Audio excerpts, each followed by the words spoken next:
want you to know how. Thank you,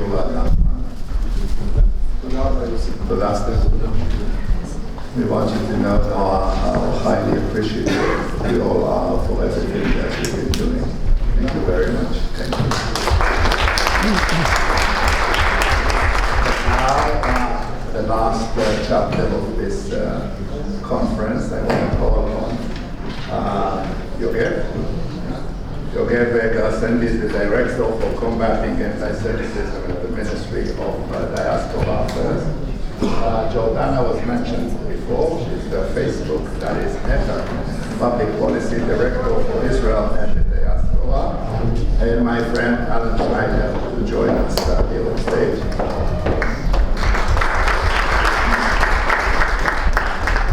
I was asked about my role as a moderator. Here in the academia, we do not moderate, we do not tell people what to say. Say whatever you want. I'll just come and finish and close this session. So the floor is yours. Whoever wants to start. Go ahead. Are you going to start with your degrees from the Hebrew University? Actually, I wanted to apologize for not finishing my PhD here, so I hope it, Never too late. When actually I did my master's here in public policy, and Very qualified.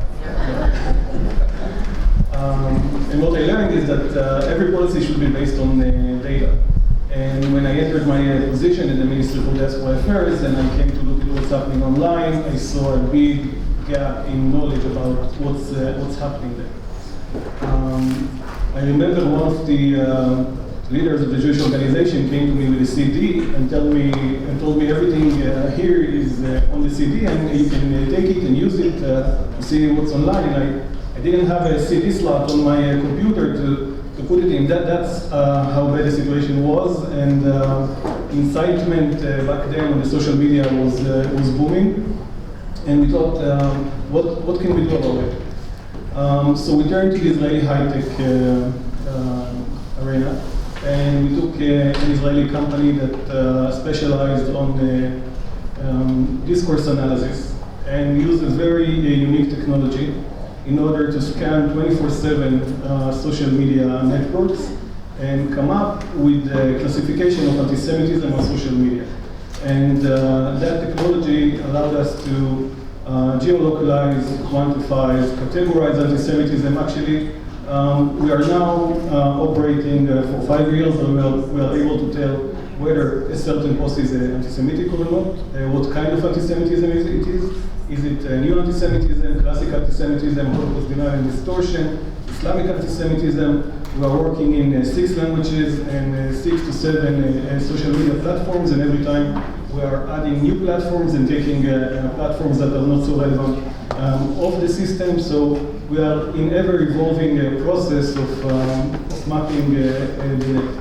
And I can tell you that during these 5 years of operation, we saw shifts, all kinds of shifts. At the beginning, we just had to build a dictionary of words and to use it in order to get incitement. I mean, it was enough to write Jew and get all kinds of incitement about Jews, especially when it came to classic anti-Semitism and Holocaust denial.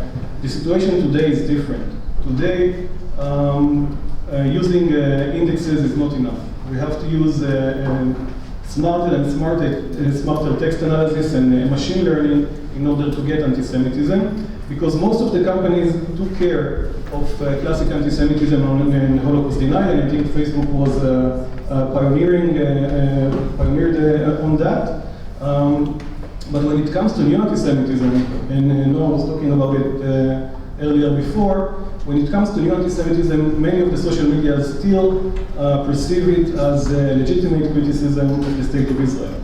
And we are able to compare what's happening online to what's happening offline. We have all kinds of methods to collect data. By the way, you are more than welcome to visit our website, antisemitism.org.il, if you are interested in knowing what's happening on antisemitism worldwide. It's updated 24/7. So we are collecting data, and we see that the level of attacks against Jews is not declining. So if you need a proof that what's happening online spills to the offline arena, and if you need a proof that new anti-Semitism is just another kind of anti-Semitism, then you look at the level of street attacks. And here we still see, especially last year, we saw very high levels of violence against Jews. So new anti-Semitism, as many governments in Europe understood it already, is anti-Semitism per se. There is no real difference, and I think there is no need to elaborate much more about that in this aspect. Our system allows us to better adjust policies, because we are able to see whether in a certain area in the world you have a problem with new anti-Semitism or with Islamic anti-Semitism. We can see that by the city and sometimes even by the quarter. So if you need to come up with projects, educational projects, you might want to target the exact audience that actually promotes this kind of anti-Semitism and not educate about extreme right anti-Semitism when your audience actually dealing with Islamic anti-Semitism and vice versa. And we are sharing this information with other countries, also with the help of the MFA, the Ministry of Foreign Affairs, and through all kinds of projects with civil societies and Jewish organizations. We believe that the main focus now should be on enforcement. All companies have very good community laws that aimed at organizing life in the social media, but enforcing those rules online and offline, that's another issue, and if we should focus about that, we should educate people about what anti-Semitism is. By the way, I didn't say that, but the way we define anti-Semitism on our system is the IRA definition. We took the IRA definition, we turned it into an algorithm in a way, and that's how we define anti-Semitism, because we didn't want anyone to say that the state of Israel is defining anti-Semitism in such a way that sees everything as anti-Semitism or something like that. So we're using an acceptable international definition for anti-Semitism, working definition for anti-Semitism, and that's how the system works, and that's acceptable by of course, all the other countries and international bodies. So the first thing is to identify anti-Semitism. The second thing is to enforce the laws that we already have against anti-Semitism. Another thing that we need is transparency. Transparency about what's happening on social media. Some social media allows us to look at their data and to work with their databases, and others don't. Other blocks us. So we need to be able to know what's happening there, because we cannot just trust. Which ones what? Do tell. Who are the bad ones? Actually, the picture here is complex, because it's just between us girls. The system here is complex because, for example, on Twitter, when you would find among the mainstream media the harshest anti-Semitism today, they allow us to monitor their website. But on the other hand, Facebook, which did a great job, and Jordana could elaborate on that, are not allowing us to look at their data, or at least putting obstacles. So it's not black and white. That's great. That's what leads me to the question. Maybe you want to? Yeah. Jordana?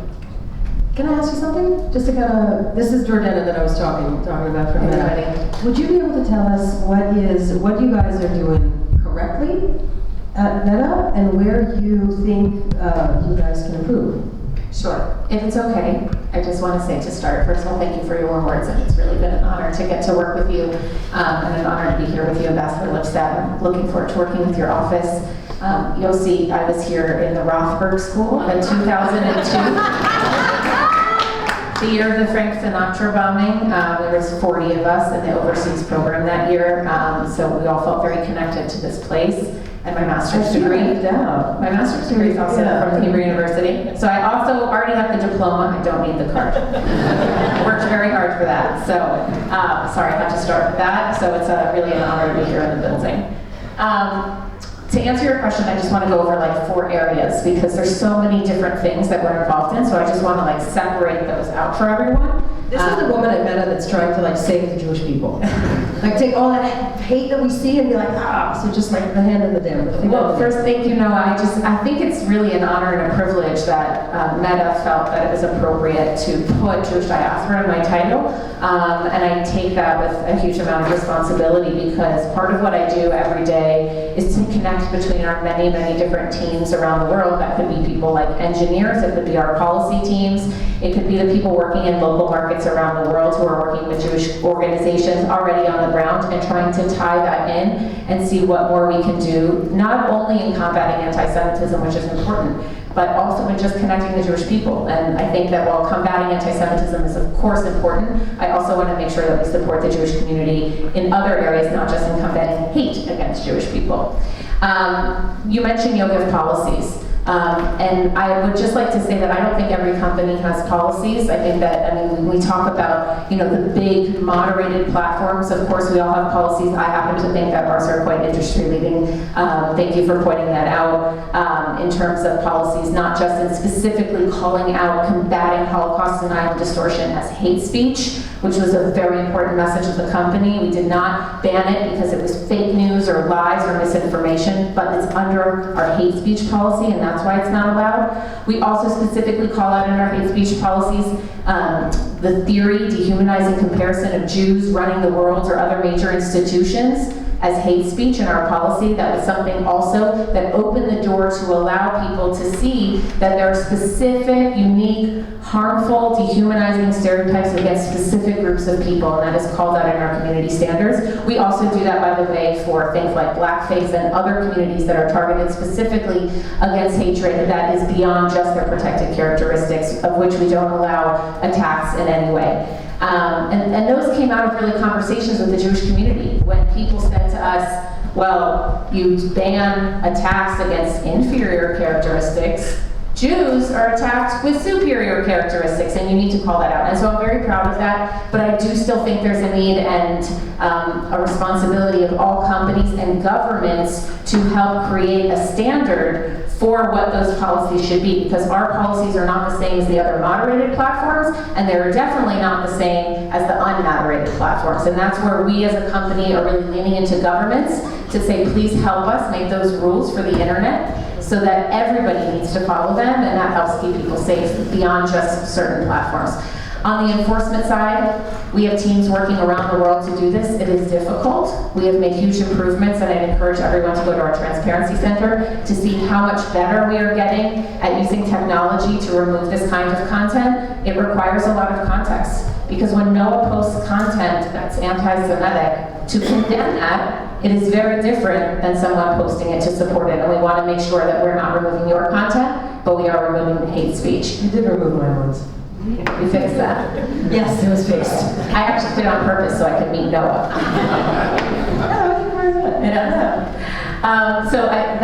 That's one area. The second is product, and we are using our product to try to help educate people about the Holocaust. It's something I'm very proud of. We partnered with World Jewish Congress and UNESCO. And any of you can do it right now as I'm speaking if you're not paying attention. Go into the search box in Facebook and write any term related to the Holocaust or Holocaust denial. We have a box explaining to you what the Holocaust is, which we view that box itself as an educational opportunity for people around the world to understand that it was the genocide of 6 million Jews. And you can do that in multiple languages. And then we encourage you to leave Facebook and go to aboutholocaust.org and read factual, accurate information about the Holocaust. Now, we think that that's really important to use our product to help promote information like that.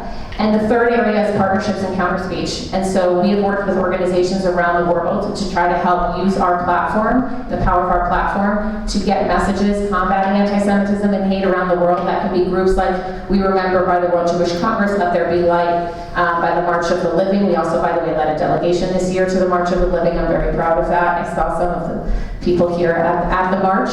And many other organizations. We have an upcoming one, which I hope you'll all see, where we partnered with the American Jewish Committee in Poland. We have a campaign coming out in the coming weeks in Polish, combating anti-Semitism directly into the Polish people. So there's many different areas in which partnerships and using our expertise on the platform help to get those messages out. And the fourth, which is a new area, but it did come up, so sorry I don't want to monopolize the time, in the metaverse, which a few people mentioned today. And we've already dedicated funding to looking into Holocaust testimony and remembrance in the metaverse and how we can make sure that we're using these new spaces, of course, combating hate and keeping those spaces safe, but also using it as a tool to make sure that when we talk about Holocaust remembrance in the future, what that's going to look like, and hopefully next time invited to the Hebrew University, we'll be able to show you what we're doing in the XR, VR space in terms of Holocaust remembrance. So those are some of the areas that I'm involved in. It requires a huge amount of people in many different teams, and I'm very lucky to be able to do that on behalf of Meta. So thank you for having me.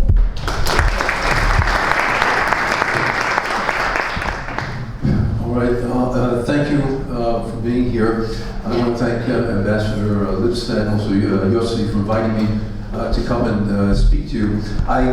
Seeing as I was coming to an academic institution and I'm not a graduate of the Hebrew University, I'm one of those that gets lost here all the time, which is why I parked outside. What's that? Nobody's. That's right, that's right.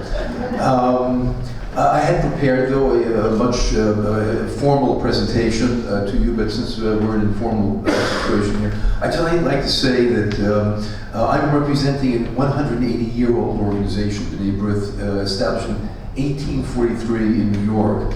And one of the things that we did was in 1913 create the Anti-Defamation League. You know, it is today an independent organization, doing great work, as we heard from Jonathan.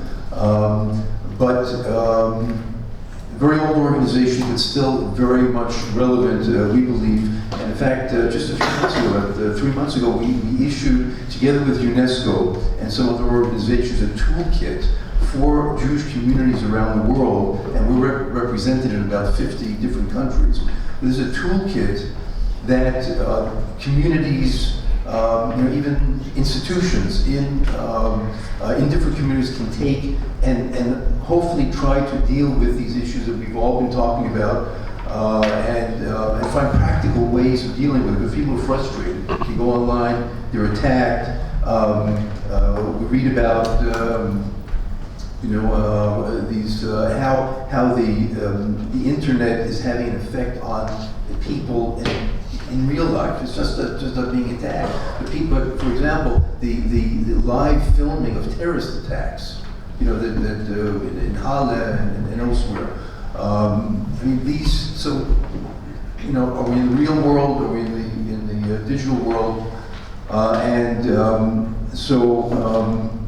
This toolkit, as I mentioned, which was produced together with UNESCO in consultation with, and we have the UNESCO, B'nai B'rith as an NGO at the UN since 1947. We have a status at UNESCO, so we're able to do this, and we're proud that UNESCO, that has been criticized here, at least in some occasions, has jumped in and has taken a role as well. So I don't want to take up more time and perhaps leave it open for questions from the audience. Thank you. That'd be great. Just to kind of jump on that, for a lot of us, we can still separate ourselves from the internet. We can post and then not post. We can be online and not online. From a certain age and below, it's life. There is no separation. When I say your feeds get attacked, that's people are like, oh, it's just my feed. I'm turning it off. It's they get attacked.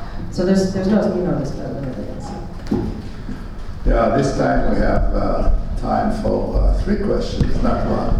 Lady, please. Yes, you. Yeah, I think my voice is loud enough for everyone to hear, so I don't need the mic, right?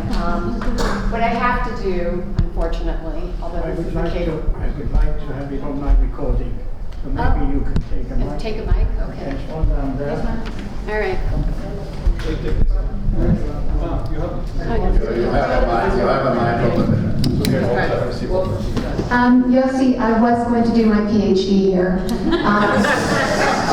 but then got a job, a consultancy, and also, my supervisor, my master thesis, thought that my, dissertation proposal, she described it as boring. So you can speak to Dr. Lorna Roth at Concordia University of Montreal.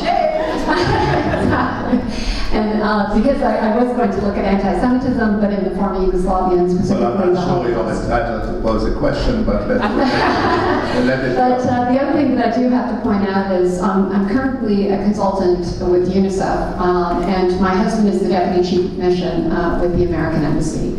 And so, I'm always an extension of him, and as a feminist, it's a really hard thing when you're an extension of your partner all the time. But in any case, my question is this, because coming to today's session coincides with the technical brief that I'm developing for UNICEF on, gender movements, because I don't know to what extent you're aware of the anti-gender movement, which is well-funded, strong, and to me in many respects reminiscent of the anti-Semitism movement, right? In terms of adopting language, social justice language. So the anti-gender movement will adopt feminist language, feminist discourse, and use it against us. But one of the things that I'm writing about at the moment is that, online activism, civic action is critical, but it's really only one element. And part of it also requires that kind of movement building to counter the hatred, right? And the movement building, a lot of it has to be in-person activism. And that's giving people the space to sort of critically reflect. It's based on sort of Paulo Freire's work, if you're familiar with it. The opportunity to critically reflect and then take action on a particular topic or issue that is related to social justice. So I would just love to hear your thoughts. I recognize, the internet plays a critical role, but it's, one element, really, at the end of the day, when you look at the kind of attacks that are happening on Jews. So thank you. Thank you. Who wants to go ahead? Okay. Of course, the internet is only one aspect, and this panel is about what's happening online, so that's why we address that. But besides that, we at the Office for Diaspora Affairs, we have a variety of projects, from community resilience to education and through cyber monitoring and policy addressment and so on and so forth. So this is only one aspect of many others. My activism actually started online, so I literally just existed online until the past couple of years, and working with Ambassador Lipstadt now on initiatives that are in the real world as well, or as we call it, the real world. Just to relate to that just for a minute, no, I fully agree that not everything happens online, but we're focusing on that here, and I think a lot of work has to be done in the community. Just take one example of what we might be able to do collectively. We established, now going back 20 years, the European Day of Jewish Culture in Europe. Started small, grew very big. In fact, there's an organization now established in order to promote this throughout Europe, where on a particular day or a few days, the Jewish institutions in different cities around Europe open the institution, the synagogue, Jewish school, cemetery, and so on, and invite in the general community to learn about what happens, usually normally behind closed doors because of the services, schools and so on, but it's an opportunity to open the doors of the community and to invite people in, and people do come. We've invited the minister, for example, to launch this year's Day of Jewish Culture, European Day of Jewish Culture in September, and I hope he'll be through with the primaries by then, and that he can join us in France. So it's just an example, and relating to what you say, we do need to move, not only in the digital world, but in the real world, and reach out to people and show them what the Jewish communities are and how they operate. Well, thank you. Voting, please. You have a question? You know everything. It's not even a joke. It's true. That's what my husband says. He sold all our encyclopedias since he married me. I have 3 comments. One regarding what you just said. From a certain age down, Noah is absolutely right. People live online. They don't see anything else. They get their information. They socialize. Their image, their self-image is really built online. And this is our responsibility as, as governments to do something about regulating what's going on online. And Giordano, you said a really important sentence, that government's role is to regulate. The same as what is illegal in the physical world should be illegal also online. Because what happens online spills over to the real world, and Yogev can tell you, he has data showing that the perpetrator in Halle in 2019, the young man who went out to kill Jews on Yom Kippur, was radicalized online. The young man in Buffalo left a manifesto, if you can call this garbage that he left, 180-page garbage. He left it online. He was radicalized online. He did not have to go out and look for some mentor who will radicalize him. And the same is all over the world. People are getting their information online, and it's our responsibility to make sure this is a safe haven, a safe world where we move around, the same as our physical world. Regarding the role of social media, Giordano, you're doing a lot, but there is a lot more to be done. There is the issue of transparency. I absolutely agree with you. There is transparency not only with access to the data that is there, but also transparency with what is happening with toxic content. What happens when I flag content, and what happens between the moment I flag content and until this content is either removed or released to the world. We believe it should be the other way around, and there's a role for the companies to do something about it. Not to let the content move first, because with one click it gets all over the world, but first to monitor if this content is toxic or not. Yes, it's problematic. Yes, it opens a big discussion about freedom of speech and freedom of expression, but this is why we're here, and this is what we need to do. We need to sit together, discuss, and maybe argue, and get to the best common grounds level. Thank you. Thank you. I want to elaborate on what Rudy said, just a short response. In the last couple of weeks, we introduced a new tool to our system. We call it a semantic graph. It allows us to see the connections between different extreme actors across the globe. And I want to connect to what you just said about countries legislating, because we need legislation, but it needs to be international, because we just saw, since Operation Guardian of the Wall, still yesterday, more than 2,000 extreme right activists from the United States contacted partners in the United Kingdom. So if any of those states would have its own laws, it won't be enough. We are talking about international networks, and there should be, just like Noah said before, there should be some kind of international effort to tackle that. It's exactly like terror, and they are producing terror, so we should, in these kind of cases, use the same tools that we use against terror. Well, thank you. Being the feminist I am extremely happy to see a huge majority of women in the audience. So with your permission to balance somewhat, the last question will go to a maid. Yes, go ahead.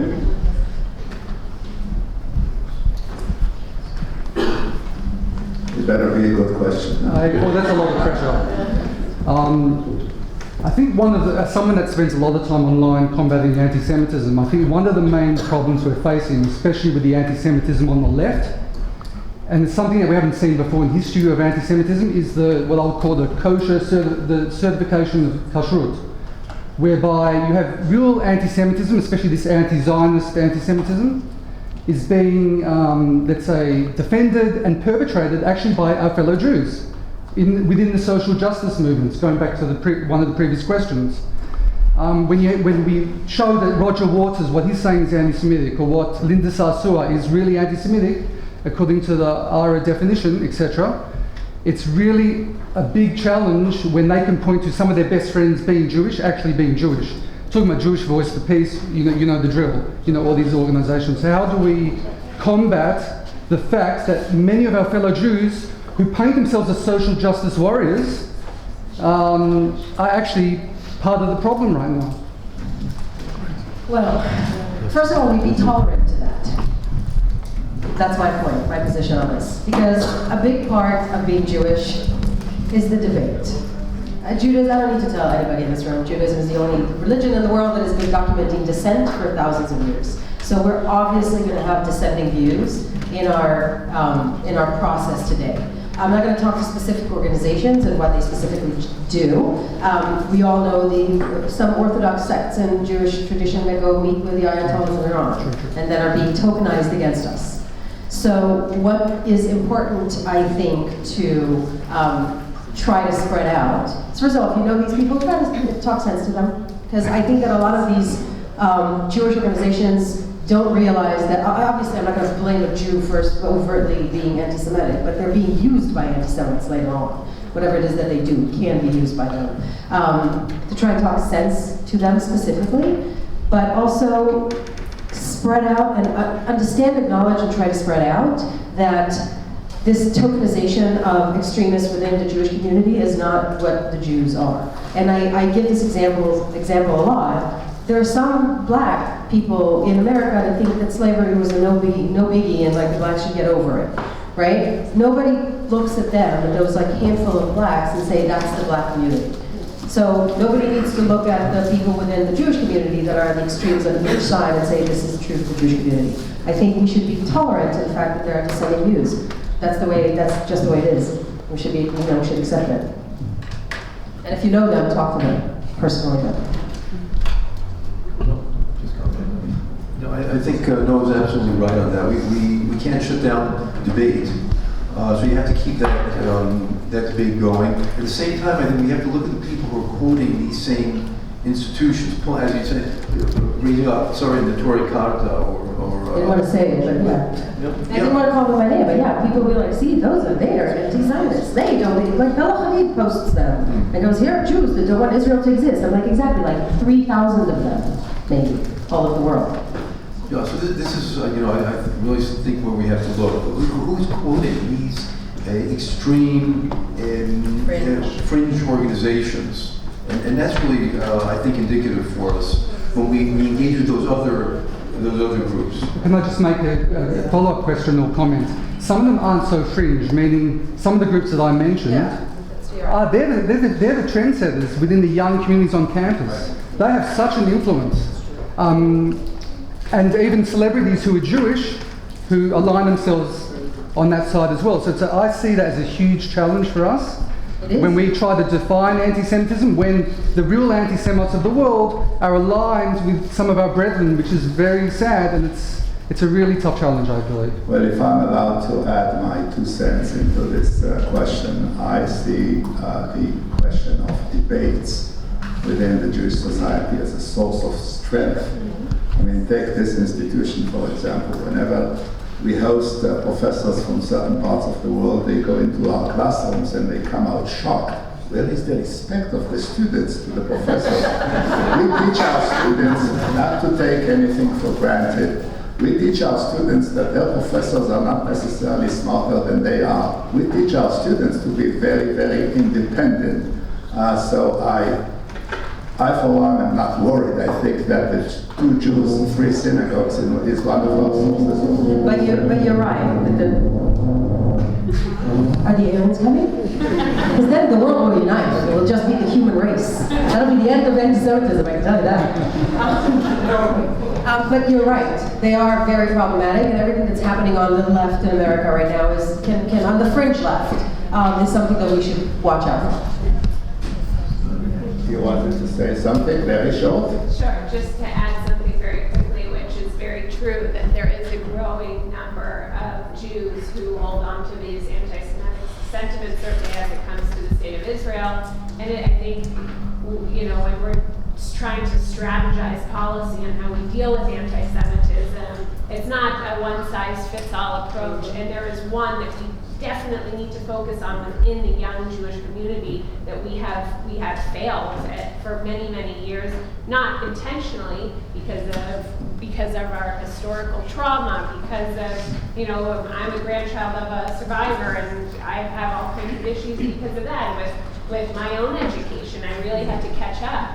So we really need to prioritize education and look at the research, and what the research is telling us is that we are losing these young people, and we need to do something about that, and the approach we take with the young Jewish community is not necessarily the one we take with the non-Jewish community. Well, thank you very much. Before concluding, Are we wrapping? yeah, we are. Great. I just want to say thank you to Ambassador Lipstadt again. I want to thank you. I want to thank you for your presence, like your passion and your pizzazz. Like, she's feisty, and I mean, the Jewish people we're lucky to have you. Thank you. Just before we close the session, Yogev, while you were talking about your master's degree, you managed to retrieve. Can I get one of those? No?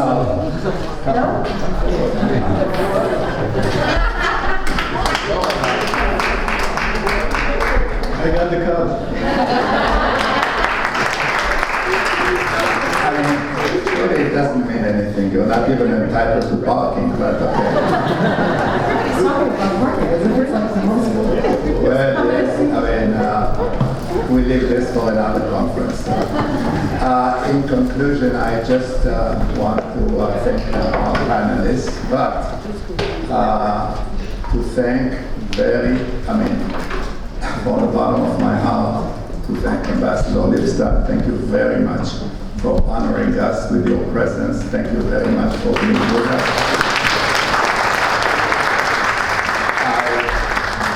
I want to thank Noah. You're very special. I want to thank all of our panelists. I want to thank the American Embassy and the outstanding staff for all the preparations. So thank you very much. I want to thank my colleagues from the Foreign Ministry. I mean, I'm still one of those, you know. And my colleagues from the Ministry of Diaspora Affairs and where is Nomi and Dana? The two.